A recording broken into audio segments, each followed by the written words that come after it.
And if this is your first time giving your mind a little love, I have a few goodies for you.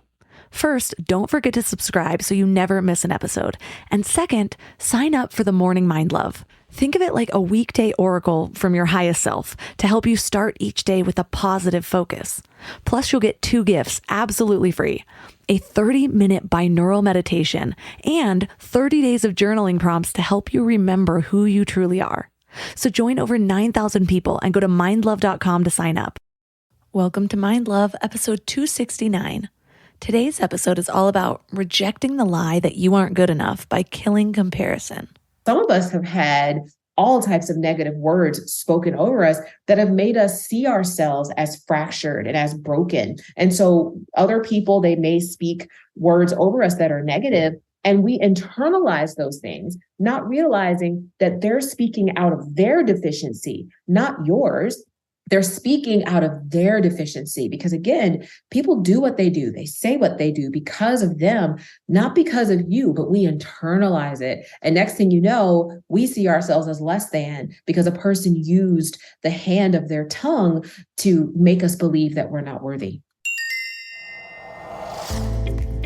Turn up your frequency with Mind Love. Bite-sized brain hacks for seekers, dreamers, and doers. It's time to give your mind a little love with your host, Melissa Monti.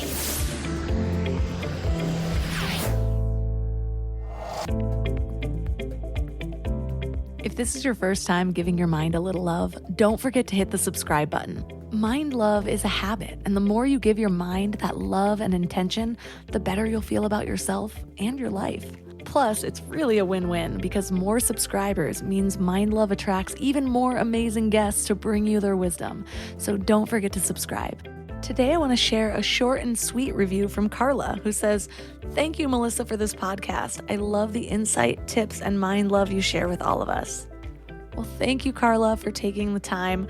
You know how much it means to me, and today you are my favorite person. Do you struggle with comparison? I think we all do, or at least most of us do. It's kind of hard to avoid these days with the social media environment that we live in. We're constantly streaming everyone else's highlight reels, from their homes to their clothes and their kids' clothes and the endless products that influencers are pushing. And that damn Instagram ad algorithm, they know exactly what I want. We see what everyone else has and we think we need it. And I have a good example. I have the snoo bassinet on my baby registry right now, even though I already have a bassinet that worked just fine with my first baby. But everyone says how good it is, and anything for a few extra hours of sleep during that crazy newborn stage. So I clearly need it, right? Which, by the way, if any of this is ringing true, do not miss my next episode with Tracy McCubbin, all about how to stop attracting clutter, because she has a lot to say about our use of the word need, and becoming more mindful in that area has already helped my spending. Well, the problem with comparison is that it creates a sense of lack. You see what everyone else has and you think, I don't have that, which creates feelings of inadequacy, jealousy, resentment. It sets our focus on what we don't have and why we don't have it. You see someone else's success and think, well, I'm not doing that well. You see someone else's happy relationship and think, well, I'm not in a happy relationship. You see someone else's healthy body and you think, I don't like my body right now. Or you see someone else's life and you think, I'm not living that way. And so the problem with focusing on what we don't have is that we can't see what we do have. We can't see our own successes. We can't see our own happy relationships. We can't see our own healthy, beautiful bodies. We can't see our own lives. And all of this means that we miss out on the good that is right in front of us. The other problem with comparison is that it leads to unrealistic expectations. Usually, we're comparing our behind the scenes to other people's highlight reels. We're not seeing the whole picture, so we're setting ourselves up for disappointment. So what do we do about it? How do we train our minds to stay out of the comparison spiral so that we can see our lives and ourselves for what they really are? Well, that's what we're talking about today.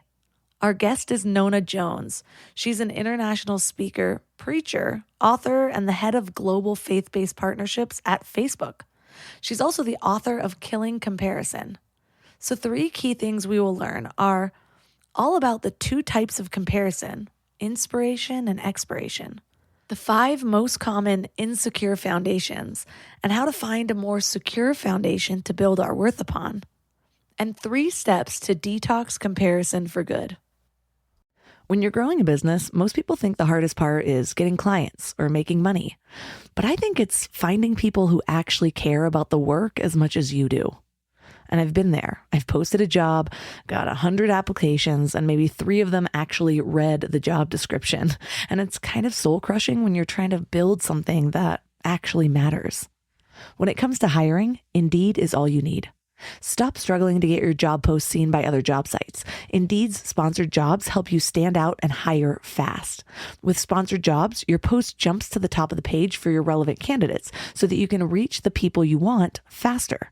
And it makes a huge difference. According to Indeed data, sponsored jobs posted directly on Indeed have 45% more applications than non-sponsored jobs.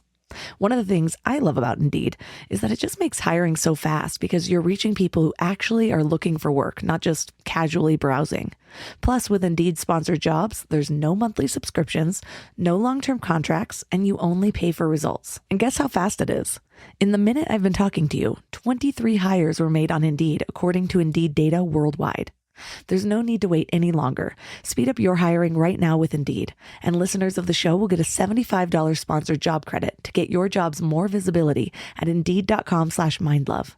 Just go to Indeed.com/mindlove right now and support the show by saying you heard about Indeed on this podcast. Indeed.com/mindlove. Terms and conditions apply. Hiring? Indeed is all you need.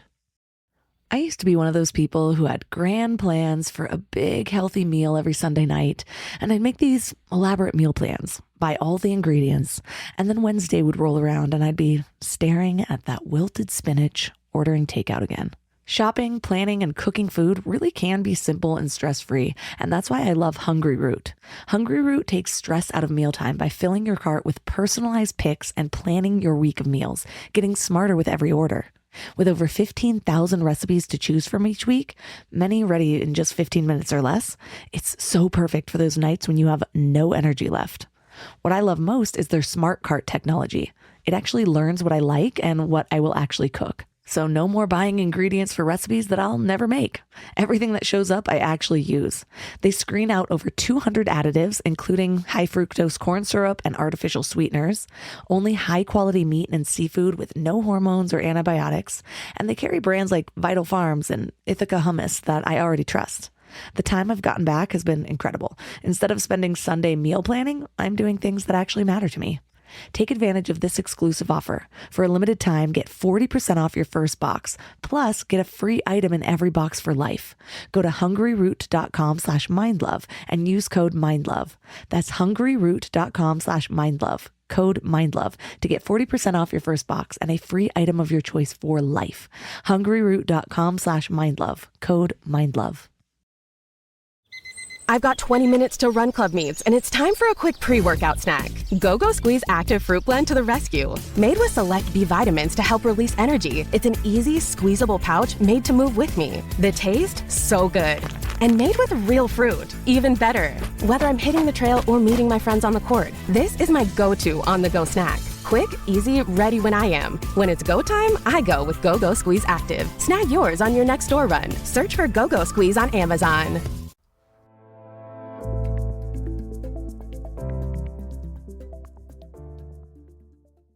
And now let's welcome Nona Jones to the show. Thank you so much. I'm glad to be here. So what inspired your recent focus on comparison?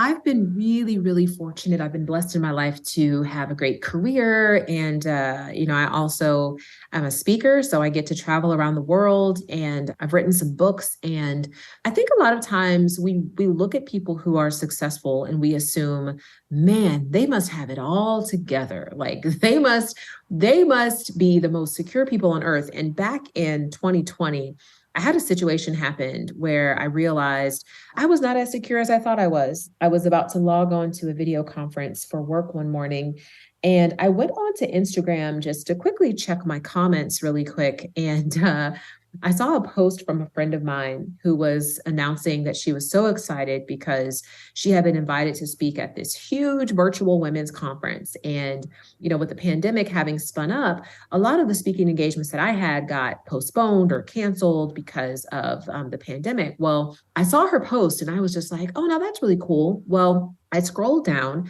a little bit further and I saw another friend who made a post about being so excited to be speaking at this huge virtual women's conference. I was like, that's interesting. And I scrolled down and I saw another friend, and I scrolled down again and there was another friend and then another friend and then another friend. And it ended up where I knew all of the speakers and I knew the host, and a question began to percolate in my mind, which was like, why wasn't I invited to speak? Why was I considered not to be good enough? Why did I not measure up? And I clicked on people's profiles to figure out, how many followers they had in comparison to me. I was trying to figure out what other events they were speaking at in comparison to me. And while I was doing all of that comparison calculus, I was like, why her, not me? Why am I not good enough? Another question kind of entered into my mind, which was, why does this matter? Why does this matter? Why is this bothering me? And it was that question that kind of placed me on the path to really try to figure out, what is it that's creating insecurity in my life such that I could have all that I've ever wanted, and yet I can see somebody else's success as my failure. And I think many of us find ourselves in that situation. And so that's what got me on the path to writing this book. I relate so much from all of the levels of this comparison trap. I was reading your book, and even that one moment of like the first time that somebody's words penetrated you about your body, I can remember exactly where I was, like near which lockers in middle school when somebody first negatively commented on my body. And I think I still hold on to that. It's something I've worked through a lot, but now it's just, I always say that new levels bring new monsters. And so it might just be the same idea, but in a different costume type thing where it's like, I'm still comparing, I'm still not feeling good enough, I'm still whatever. And I used to think that I would get to this point of just not feeling that at all. And now for me, I believe that now I just have more tools to deal with it. I know how to talk myself down. I know how to work through it to find the deeper meaning under the insecurity.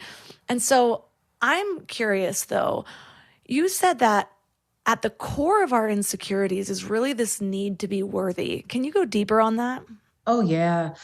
Yeah, I think, look, social media is constantly blamed for causing insecurity.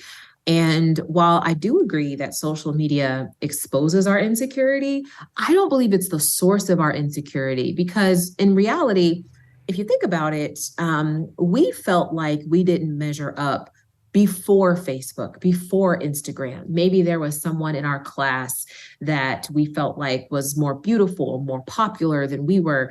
Maybe there was a coworker or a colleague who always seemed like they were getting promoted, always seemed like they were the ones that were winning whatever the competition was.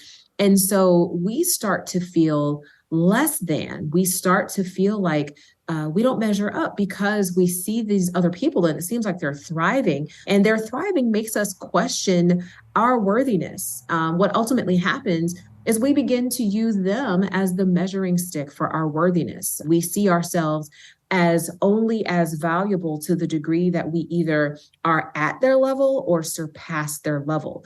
And so I do think that at the root of this problem is a question of worthiness. And some people say that insecurity is a derivative of low self-esteem, but I don't agree with that, because you can memorize, my husband and I pastor a church. So, you can memorize scriptures about how you're fearfully and wonderfully made. And, you can memorize scriptures about how deeply loved you are by God. Or, if you're not into church, maybe you're into affirmations. You could say, I'm good enough. I'm smart enough. People like me. I'm beautiful. I'm successful. You can memorize all those affirmations and still experience insecurity, because insecurity is not a function of self-esteem.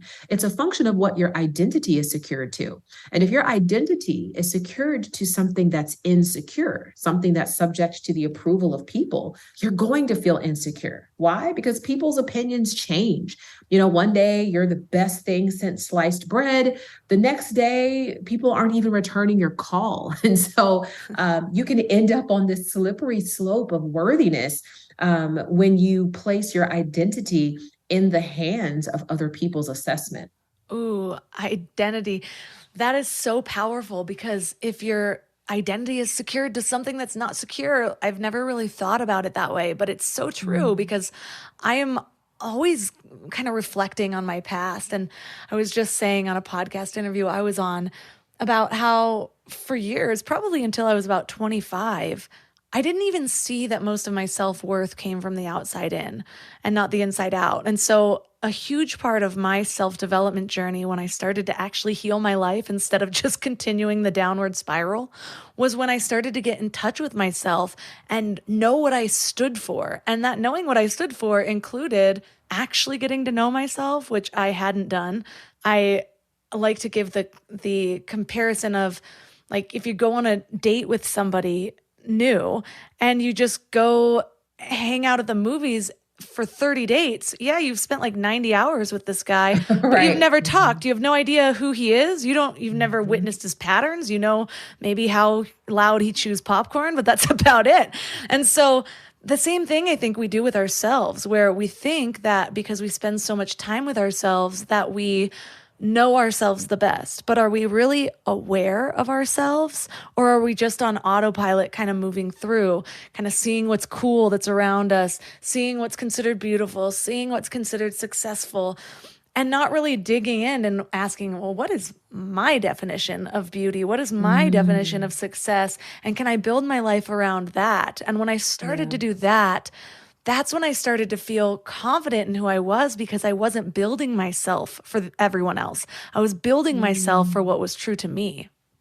That's so good. And I think that's one of the hardest things for people to do, because look, we have eyes, right? So we can see when other people are maybe getting more shine or more approval. And so I think the human tendency, the natural tendency, is for us to gravitate toward the applause, toward what we see other people applauding. But to your point, I think when we learn how to anchor our identity to our unique purpose without respect to whether or not people approve of us, whether people applaud us, when we learn to do that, we will reclaim a level of power that so many people don't have. I believe that the richest place on earth is actually the cemetery, because so many people died with unrealized potential on the inside of them, because people either said, oh, you shouldn't do that, or you're not qualified for that, or, why would you think that you could do that thing? And they listen to them. Sometimes we are the only ones who believe in us. And I think being a secure person means that we learn to yield to our own voice as opposed to the voices that are diminishing us. Yeah, I love that. And it's so difficult. We have all of these tools that seem like they're helpful, that seem like they connect us, but really, if we are honest with ourselves, I don't know. I felt more disconnected since I've been on Instagram than I felt connected, honestly. It's that illusion of sort of connection and that illusion of friendship, when really we're all just scrolling and comparing ourselves to each other. And That's right. I post my highlight reel. I try to post the bad stuff too, but man, if I take a good picture, it's going up, That's right. Rare I even have makeup on. But you talk about two different types of comparison: inspiration and expiration. What's the difference?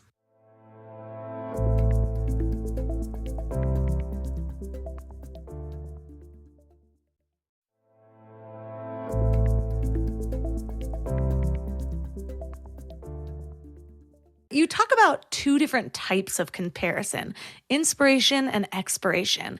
What's the difference? So, this was actually a really important insight that I had when I started to do my work to get free from insecurity. And I was a microbiology and cell science major in college. And physiologically, when we inhale air into our lungs, that's actually a process known as inspiration. So, you inspire air, it breathes life into your body, you feel invigorated, you feel empowered. And healthy comparison inspires you. So when you look at somebody and maybe they have achieved something that you want to achieve and you're inspired by them, they activate your potential. That's healthy comparison. For myself, people, they may look at me today and not believe it, but 10 years ago, I was more than 100 pounds heavier than I am today. I had struggled with my weight my entire life. I had done fad diets and all those things, and nothing worked. And then one day I was scrolling through YouTube and I came across a video of a woman who at the time, she had been about my weight, and she was sharing her weight loss journey, how she had lost 100 pounds. And looking at her journey, like I saw myself, I was like, if she can do it, man, maybe I can do it. So I started to watch all of her videos.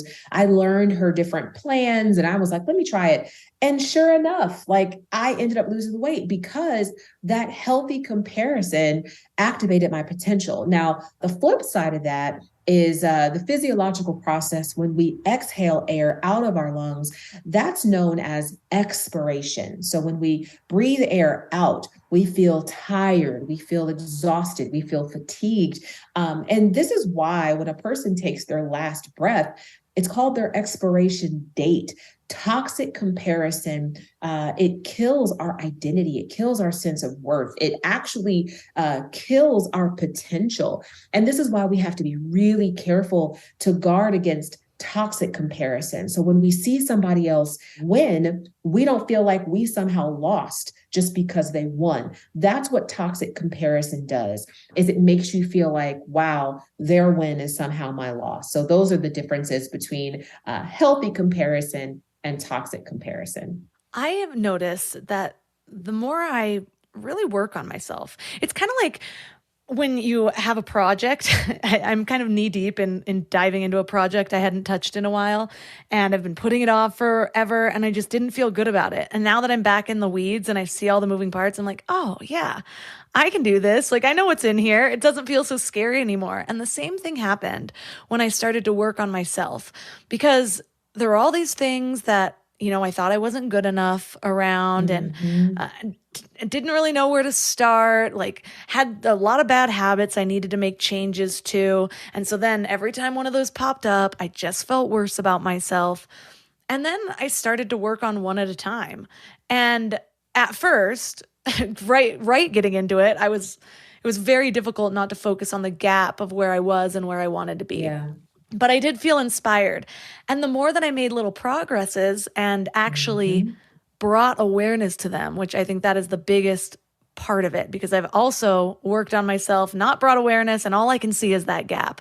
But instead, like whatever it takes for you, like tracking your wins, writing down gratitude at the end of the day, whatever it is, to really bring an intentional focus on it, then it wasn't about the gap anymore, because that's not what I was counting. I was counting these little tiny wins. And so small little things all of a sudden made me feel like I can do all of it because I'm doing some of it. And so in doing that, I automatically compared a little bit less, because now I wasn't just somebody that was left behind from all these people. I was somebody that was on the journey with them, even if I was a little bit further back from where they might be at that point. And so we're both making progress. And so it was easy to be inspired. But what surprised me was that the longer I was on the journey, there's certain points of it that maybe took longer, that I didn't check off as fast. Some of those same sources of inspiration started to become sources of expiration, because I'm like, wait, they did this in 2 years.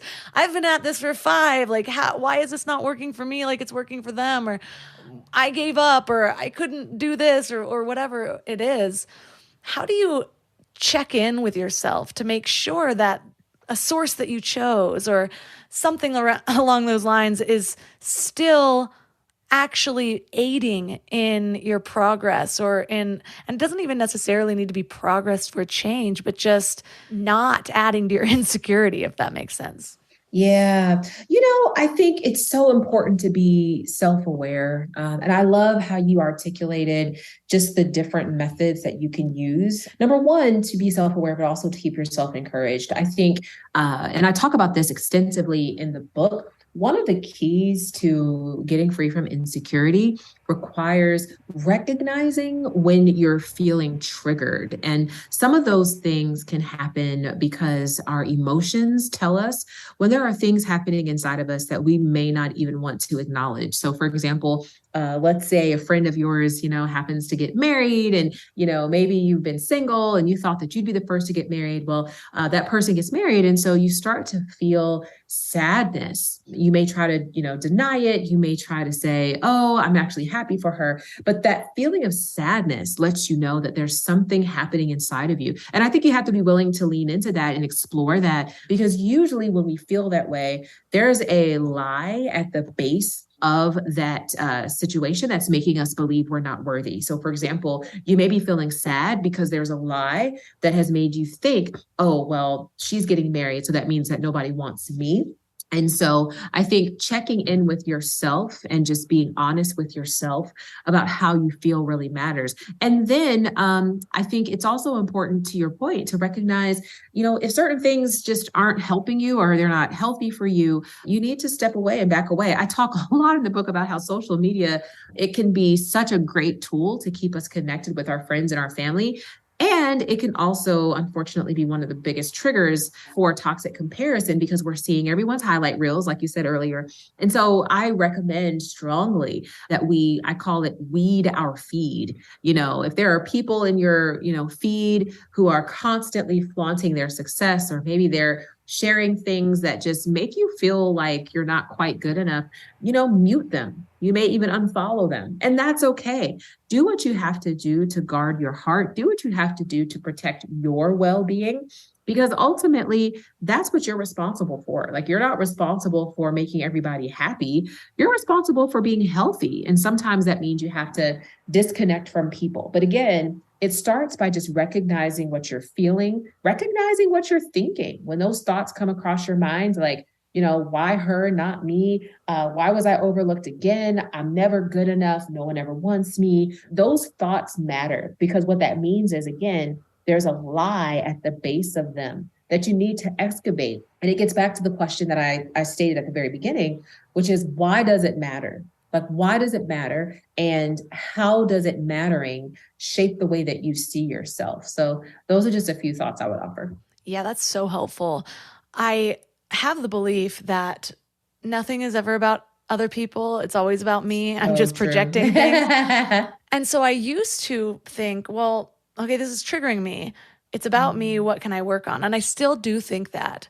But what I did differently than I do now is that I would almost like force myself or succumb to the torture of like being triggered over and over again, not realizing that it was stopping me from being able to move forward. Now, yeah, if something keeps triggering me, I know it's about me. It's not about them. Like, maybe their life is exactly as this is, or, maybe they're sharing what they want to share, just like I share what I want to share, and they have the right to do that, obviously. But if I'm working through something, it's kind of like running on a broken leg. You don't keep training. You take a step back, you heal yourself, you work on yourself the way you need to, and then you can go back out there and run. And then you can refollow your wealthy hot bestie.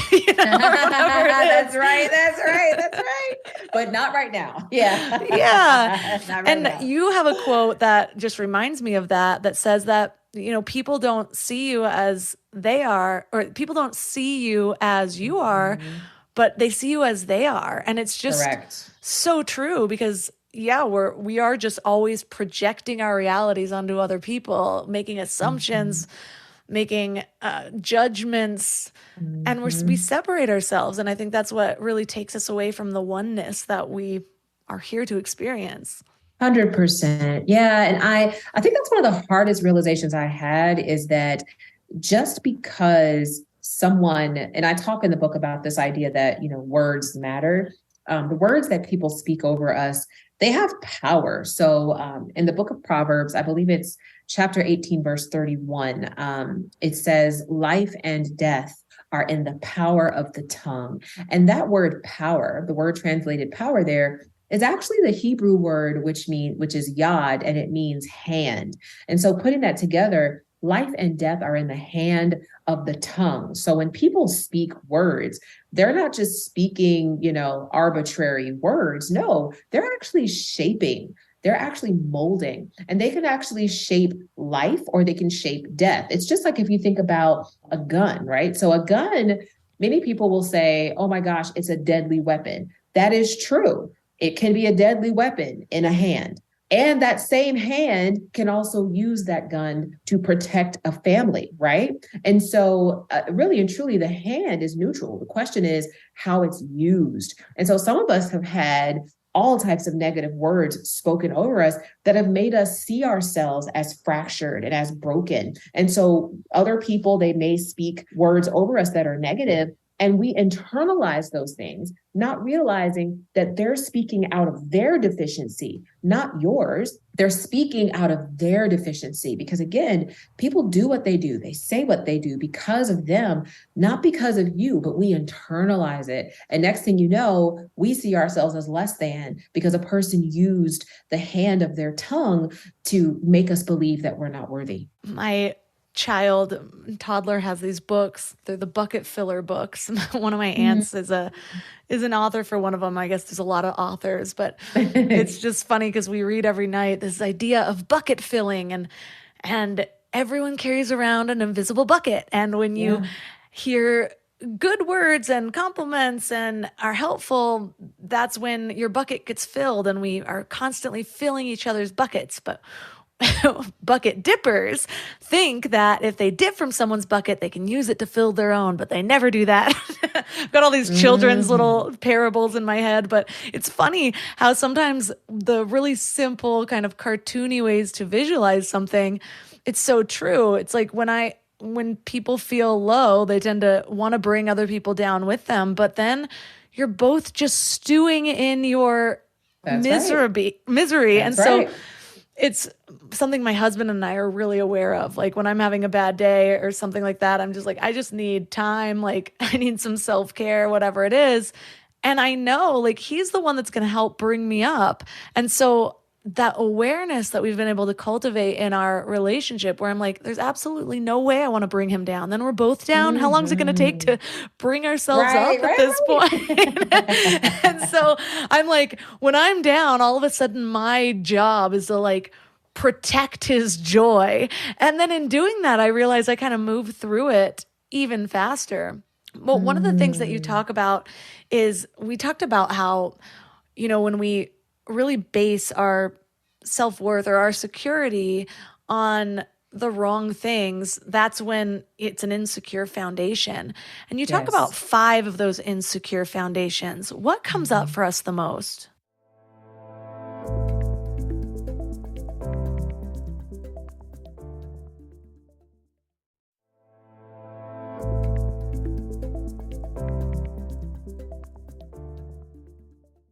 And you talk about 5 of those insecure foundations. What comes up for us the most? Oh, man. Well, so I think there are obviously several, but I think there's 2 of them that I'll focus on. One is marital status. So whether a person, I think, is married or single, many times, especially if they're single. And I think it's because in society, there tends to be so much weight placed on, are you married? As if like being married is somehow the pinnacle of desirability. And so what happens is I know several women who are in relationships with guys who frankly don't deserve them at all, because they just want to be able to say, I'm in a relationship. So yeah, I think marital status is one of those insecure foundations, to the point where sometimes our identity can get so wrapped around the marriage that should, in the unfortunate event a divorce occurs, people feel completely lost because all they ever had in their mind was an identity that was tied to their marriage. So I think marital status is an insecure foundation that if we're not careful,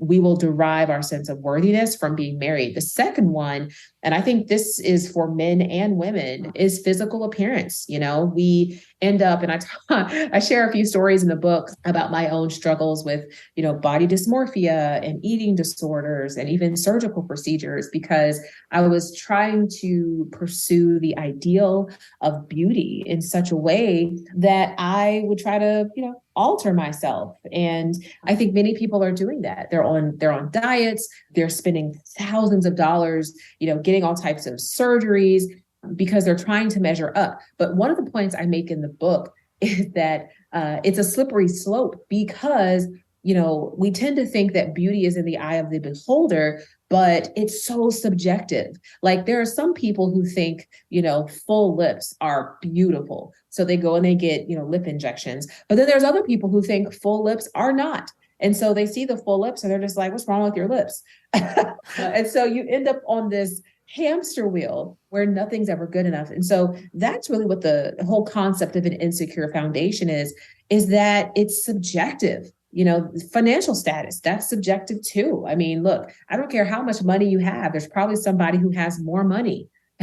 So yeah, those are just important things for us to understand, which is what's supposed to help us anchor our identity, is a secure foundation. So it's not something that's subject to people's approval or opinions. I went down the same route. I was building myself up based on what I thought I was supposed to be. I got a boob job at one point. One of my only regrets, only because I want them out so bad. They just don't feel like in alignment. I mean, they look great, but they do not feel in alignment with who I am. I honestly felt better when I had small boobs, like, I don't know, the cute little outfits I could wear without feeling like I was flaunting, which I didn't expect to feel. I don't know. But it's funny because you talk about how it's subjective, and I can see the subjectiveness even within my own self. And I remember experiencing something when I was kind of just moving through I did all the things. I lived in LA. I was getting fake eyelashes. My hair was dyed. I still dye my hair. It's still fun. But like boob jobs, eyelash extensions, getting my eyebrows microbladed and dyed. Like I got permanent makeup on my lips at one point, which is way more temporary than they say it is. Thank God, though. Thank God. Temporary permanent makeup. Yeah. I know. I was actually really upset at first, and now I'm like, thank God that didn't work as well as they said it was going to. And so I was moving into this place of like really appreciating natural beauty. And I remember I was looking through Instagram and I had this one friend who I'd always just thought was the most beautiful. And she moved to a town like Vegas, and all of a sudden you could see how it was like trickling in, the bigger boob job, the lip injections, whatever. And I was just like, why did you do that to yourself? And then I had to stop myself and think, this is about me also. Like if this makes somebody else feel beautiful, like what is my judgment doing? I'm the only one that's holding on to it. And it was a reflection on how I was judging myself for the things that I could not yet change, like getting my breasts removed or whatever it is. And so even though I kind of felt like, I was going the right way this time, I was appreciating the natural beauty, I still had the same amount of judgment. And then it just showed me the next thing I needed to work on. But then it was a huge reflection for me that I'm like, I'm still looking at life through the outside in. I'm still looking at what other people are doing, and somehow it's affecting me. Even if I am not saying that it is. And so I went back to the foundations of just like, okay, well, what lights me up? What makes me happy? And the more that I do that, the less focused I am on anybody else. I'm building my life. I have nothing to say about theirs other than, do you need somebody to cheer you on? Do you need someone to tell you look beautiful, regardless of if you have big lips or not? Like I will be your hype woman. And so I'm curious for you, how do you choose a secure foundation? What are the things that you focus on in order to make sure that you're building up from the right place so that, that does spread to other people, so that we're not just sitting here judging ourselves and everyone else, regardless of what decisions we're making? I think we have to get to a place, and you said it at the very beginning, we have to get to a place where we know who we are. And that's so hard because we live in a society that is it's intent on shaping us into what it thinks we should be, which is actually a really interesting point, because if you think about it, society is a composite of human beings. It's not like it's just this amorphous, non-human thing. No, it's composed of human beings. And so I think we have to get to the place that we really know who we are. We know what we like, what we don't like. I think similar to you, I have, being in a speaker, being someone who is in the public eye, I have felt oftentimes this pressure to conform. And yet that's not what brought me joy. And so I think at some point we have to be willing to say, you know what? This isn't bringing me joy. I would much rather have joy and not fit in than fit in and be miserable. And there are a lot of people who are fitting in, but they are not happy at all. And so I think one of the keys also to reclaiming your joy is to learn to see other people's success as an opportunity to celebrate them, not as a compulsion to become like them. That's hard, but it's an important line, which is, I can see you being successful. I can see other people celebrating your beauty, but I don't necessarily think I have to go under the knife in order to be like you. I can simply celebrate you. And I'm so glad that you're happy, assuming you are. But that comes with being the type of person that no longer sees another person as a threat, no longer sees another person as competition. I had a situation with someone who is a friend who released a book around the same time that I did. And I was seeing all of the success that was happening for her project. And, she was getting a lot of media. And I was like, man, this is going really well.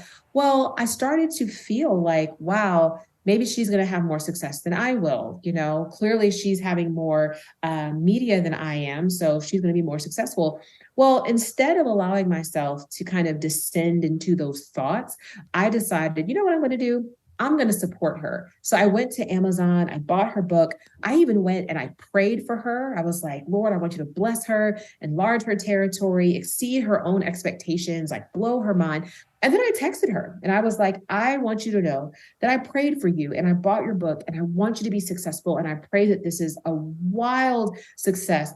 And after I did that, it's like I felt this weight lift from my heart, because I was no longer allowing toxic comparison to have residence in my heart. It was like, no, she's not my competition. She is simply someone who is operating in the lane of life that God has placed her in. And so I do think that's critical to anchoring our identity, is learning to celebrate other people's success instead of feeling threatened by it.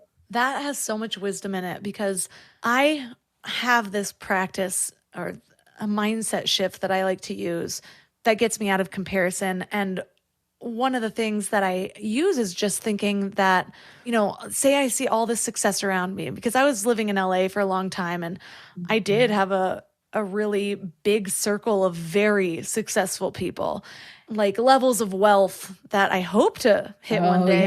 Yeah. But, I don't know, yeah. I'm not sure I'll have that $18 million house. I don't know. And so I began to walk myself through it, because after a while, it's almost hard to look be at the event at that house and then at the time come back to my studio apartment, or whatever it is. And so I started to realize that there's a reason that I am seeing this. What if this is around me to show me what's possible? And what place would I rather be in?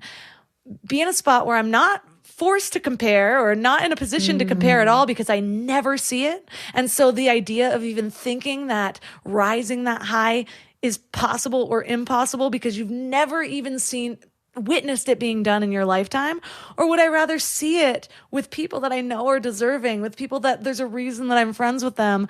Yeah. And then know that that is an option in this world, whether or not that I get there. And so that's really helpful. But what I love that you added to it, because, it can be hard to kind of walk that line because it's a practice that I have to do. But then it's just like, yeah, but I'm still in this studio apartment or I'm still in this place or whatever it is. And so adding to the celebration of it without feeling like I need to walk those steps, because that's what I think I was inadvertently doing. Oh, there's a reason that I'm seeing this is possible. This is supposed to be meant for me. And so then when 3 more years happens and I'm like, okay, still can't afford that $19 million house or whatever. It's like, it was just kind of teetering, it worked most of the time, but not all the time. So I love that, just being able to celebrate, because that even moves us beyond judgment, Absolutely. I'm glad that you got the plastic surgery I would never get, if that's what makes you happy. That's what makes you happy. Like, thank God. I don't know what that person was dealing with the year before. How much were they beating themselves up? Was this helpful for them?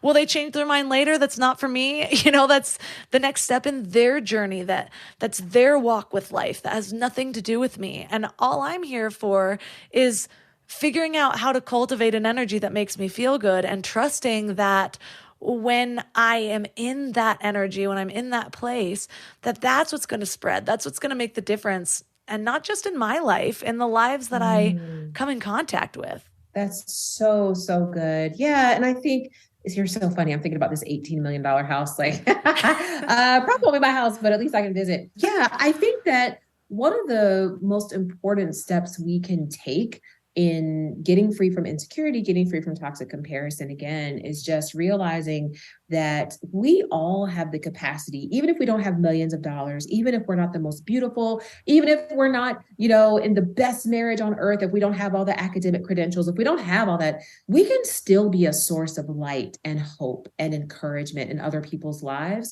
That simply takes a decision. It doesn't take money. It doesn't take a certain weight. It doesn't take, living in a certain neighborhood. We can still be a source of hope and light for other people. And frankly, I think that's how we actually build a legacy. And one of the points that I was trying to get across in Killing Comparison is that if you want to, it's actually the last chapter I talk about how to just live an encouraged and inspired life. If you want to really live an encouraged and inspired life, be the type of person that is for others what you wish others were for you. If you wish that other people would encourage you, be an encourager. If you wish that other people would support you, be a supporter. I think those are the ways that we kill comparison. And those are the ways that we actually experience blessings and joy and freedom in our life. So that's really what I'm hoping people walk away from this book with, is just, you have the power to actually live an encouraged and inspired life. And you don't have to succumb to what it seems like everybody else's success is. You can live the type of life where you have joy no matter what your circumstances are. I so agree. And I love leaving listeners with something to focus on for the week. And I feel like your 3-step detox plan is the perfect actionable focus. Can you go into detail about what that looks like? Yes. So to detox, the first step, I kind of mentioned it earlier, is you have to recognize what you're feeling, recognize what you're feeling, recognize what you're thinking. I think we spend so much time denying insecurity when in fact, we need to invest that energy and that time into defeating it. And you can't defeat what you don't acknowledge. And so I think first being willing to admit, seeing that other person thriving, that really is causing a challenge for me and how I see myself. And then again, why does it matter? So why do I think that their success is my failure? Tracing that all the way back to the words that have been spoken over you throughout your life. And where was it that you started to believe some lies as truth? So starting there is important. Recognize it. And then the second step, equally important, is you have to begin to reframe what you see. And reframing is all about changing your vantage point. It's about changing the way that you see something. And so to give a concrete example, let's say that your sibling is super successful, and maybe you've had a lot of challenges in life, and it just seems like everybody is always talking about how amazing your sibling is. And they're always like, when are you going to get it together? And that can be a source of animosity. That can be a source of jealousy. That's just human. I think the way to reframe that is, instead of seeing that sibling as someone who's doing better, it's like, man, how can I celebrate what they've done? Like, how can I be a cheerleader? How can I be an encourager for them? Putting yourself in a position to support them and to celebrate them, because then, yeah, when other people are celebrating them, it's no longer a threat. Now it's really more so an affirmation of what you believe as well. And so just not allowing people to pit you against anyone, because you're not in competition with anyone. So I think you have to reframe what may seem like somebody else's success that would normally trigger insecurity. Think about it as an opportunity to learn, an opportunity to grow. And then the third piece, I call it the release. It's recognizing when insecurity may be triggered, reframing it as an opportunity to celebrate somebody or learn from them, and then releasing that trigger and saying, you know what, I acknowledge that triggered me, and I am not willing to allow that trigger to change how I see myself, because I know who I am and my identity is anchored. I think those are 3 steps that if we take those repeatedly, day in and day out, we will experience freedom. And I will say this, it's not a one and done thing. I think sometimes we're like, show me the blueprint so I can just get over this and move on. But I do believe that part of our human condition is that we see other people, we see them and we see what they're doing. And so those triggers will happen. I have them every day. I have things trying to trigger me every single day. But because I have kind of put this detox process into place in such a regular way, a routine in my life, I'm able to experience freedom in spite of the triggers. And it sounds like it could be work, but all it really is developing self-awareness. Because when you have the self-awareness, 100%. then you're like, oh wait, I don't feel so good. What is that? What's that coming from? And then you just are down this thought rabbit hole of self-realization, and you end up growing almost automatically, because the awareness is what leads to the better that you know yourself, which is part of that awareness, then you start to know how to treat your own wounds. And I think that's the important part, because I remember in the beginning of my journey, it just all felt like so much work. I didn't know how to treat my wounds. I didn't know how to see my triggers. I'm just like, I feel like I'm spiraling and there's so much work to do. But really, if you just take the pressure off and you're like, all right, just start to notice when I don't feel good. And instead of continuing to act in that energy and bringing people down around you, snapping at people at Starbucks, whatever you tend to do, then just, take a few deep breaths. Then it becomes fun. You're like, well, what makes me feel better? How much alone time do I tend to need after something like this? What questions can I ask myself so that I can learn in this moment rather than just acting? And so these are the things that lead to self-awareness. And before you know it, you end up kind of being your own inner guide with the help of whatever power that you use. And so thank you so much for bringing this wisdom to the podcast today. And for listeners that are interested in learning more about you and your book, where's the best place for them to connect? So you can head to killingcomparison.com, and you can choose any of the book retailers that you want to. They're linked there. But yeah, killingcomparison.com. And then, of course, you can connect with me on my socials. I'm on Instagram, Facebook, and YouTube. And my handle is the same across all of those spaces. It's just Nona, not Nora.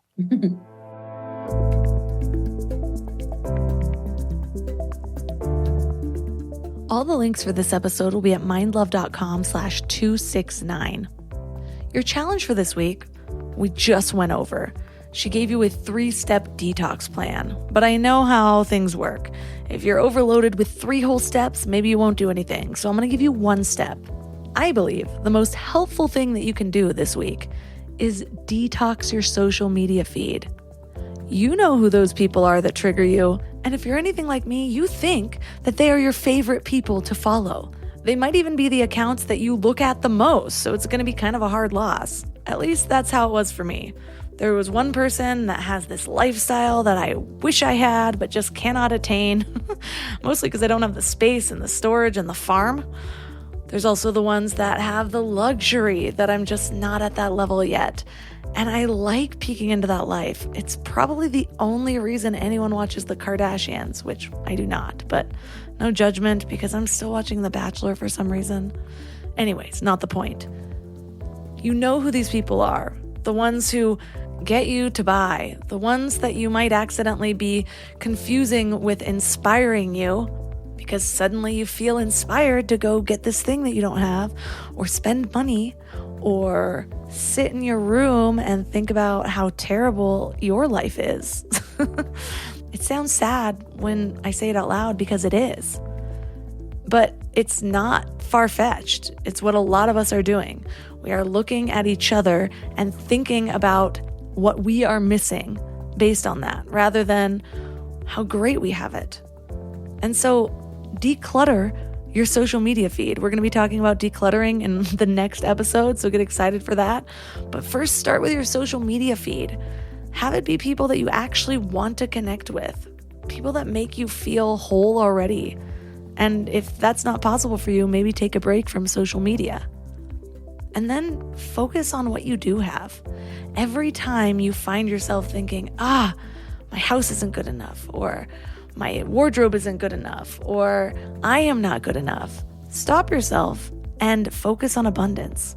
See if you can reframe that to what you do have, the things about you that are amazing, the things about your home that you love, the things about your sense of style that you love, even if it's just that it's perfectly fitting to you and it's comfortable. And then see how you feel. It's when we actually take note on the changes in how we feel, the rewards of our new habits, that's when it starts to stick. So let me know how it goes. Reach out to me on Instagram at mindlovemelissa.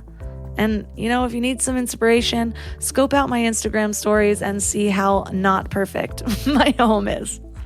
You can support Mind Love by joining Mind Love Premium at mindlove.com/premium. You get a whole lot of extra episodes, over 50, soon to be 100, that are only for premium members. Some of them are the best that have ever been on the show. That's at mindlove.com/premium. You also get ad-free listening experience, early release episodes, and bonus meditations. You can also support my sponsors at mindlove.com/sponsors, or you can leave a 5-star review on Apple Podcasts or Spotify. And that's all for today. So thanks for giving your mind a little love today, and I'll see you next time. Thanks for tuning into Your Higher Frequency with Mind Love. Head to mindlove.com for a free gift to keep your vibes up until next week.